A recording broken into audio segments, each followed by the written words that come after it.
Everyone in the gym is training the wrong half of their body. They're chasing a bigger chest, a wider back, arms that look good in a mirror nobody else is standing in front of. But here's what actually gets noticed first. Every single time you walk into a room, your face. And most people think the face is fixed, that it's all bones, all genetics, nothing you can do. That's half true. But there are 5 muscles you can train that directly change how your face reads, not your body, your face. And by the end of this video, you're going to know all 5, exactly why each one works, and precisely how to train it. Let's get into it. Quick disclaimer, because we don't sell fairy tales here. Your looks are decided by your face, your height, and your frame, in that order. Bone structure is the hand you were dealt. No exercise reshakes your skull. But that is not the whole story. And the people who stop there are missing the point. Because sitting right at the edge of your face is a set of muscles that most lifters completely ignore. Muscles that frame the jaw, that change how big your head looks, that decide whether your jawline reads sharp or soft. You can't pick new bones, but you can absolutely change how the bones you have present to the world. That's what these 5 muscles do. So let's rank them, starting with the one almost nobody trains. Muscle number 1, the neck. This is the single highest leverage muscle for your face, and I'll die on that hill. Here's why. Your neck sits directly underneath your jaw, which means it does 2 things at once. First, it frames the jaw. When your neck is thinner than your jaw, your whole face looks like it's balancing on a pencil. The jaw could be decent, but it reads fragile because there's nothing supporting it. Get the neck to roughly the same width as the outside of your jaw, and suddenly the jaw looks anchored, solid, intentional. Same bones, completely different read. Second, and this is the part nobody talks about, a thickened neck tightens the skin under your jaw.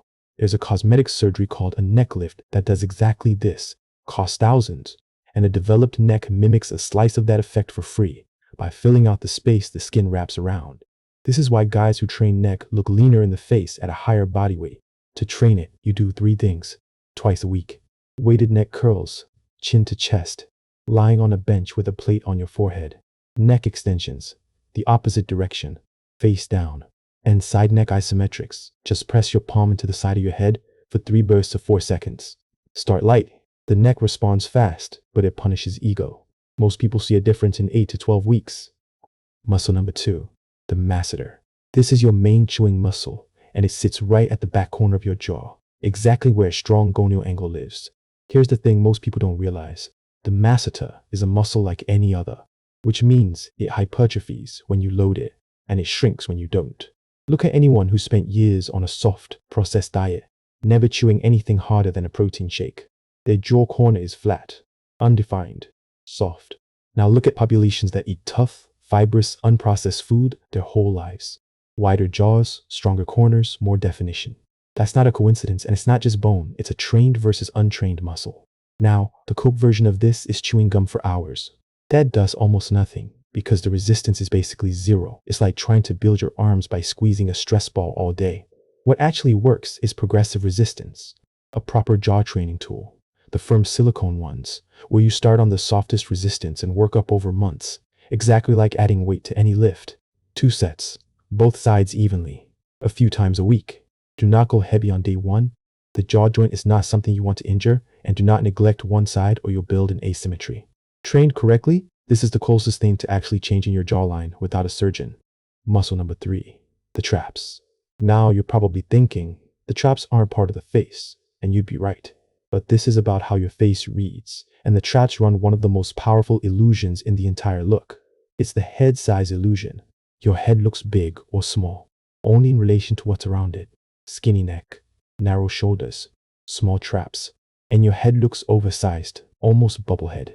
Build the traps up so they rise toward the base of your skull, and your head suddenly looks smaller and more proportional, which the brain reads as more masculine, more dominant, more dimorphic. This is the exact same reason a lion's mane works. It's a frame that makes the head sit right. And a small-looking head is one of the most underrated features in an attractive male profile. But here's the caveat, because this one has a ceiling.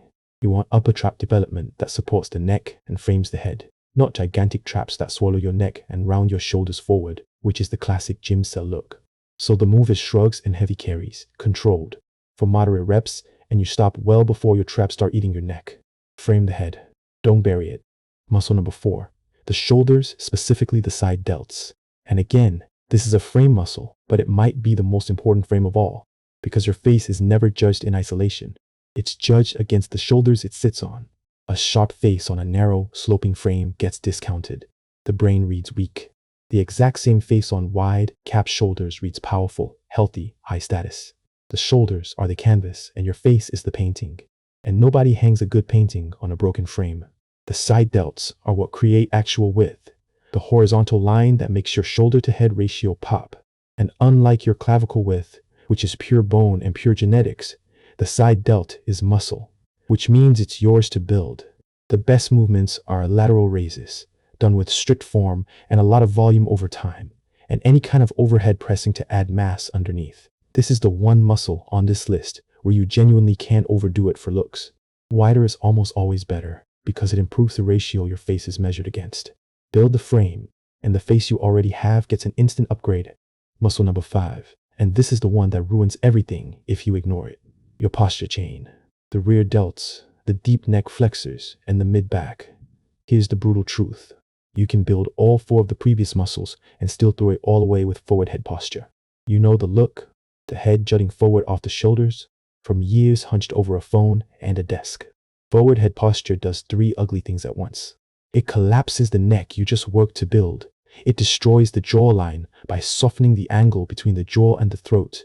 And it signals low confidence before you've said a word. Fixing it isn't about reminding yourself to sit up straight. That never lasts. It's about training the muscles that hold your head stacked over your shoulders. It's about training the muscles that hold your head stacked over your shoulders. That upper back, chin tucks to wake up the deep neck flexors that pull the skull back into position. And rows, plenty of rows, to build the mid-back that keeps the whole chain upright. Do this and your jawline improves the instant you stand up straight before you've gained a single pound of muscle. It's the closest thing to a free looks upgrade that exists. So let's rank them, worst to best, by how much they actually move the needle on your face. 5th place, the Masseter. It's real, but it's slow and the gains are subtle. 4th, the traps. A strong illusion, but it has a low ceiling before it backfires. 3rd, the posture chain. Because fixing forward head is enormous, but it's a fix, not an addition. Once you're stacked, you're stacked. 2nd, the shoulders, because the frame your face sits on is almost as important as the face itself, and the ceiling is high. And number 1, the neck, every time. It's the only muscle that touches the face directly. It frames the jaw and tightens the skin at the same time. And almost nobody trains it, which means it's pure free upside. If you only train one muscle from this entire list, train your neck. So there they are, the 5 muscles that fix your face instead of your body. Neck, masseter, traps, shoulders, and the posture chain. None of them are about getting bigger.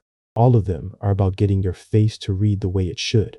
2 of these, the neck and your posture, you can start today in your living room with no equipment at all.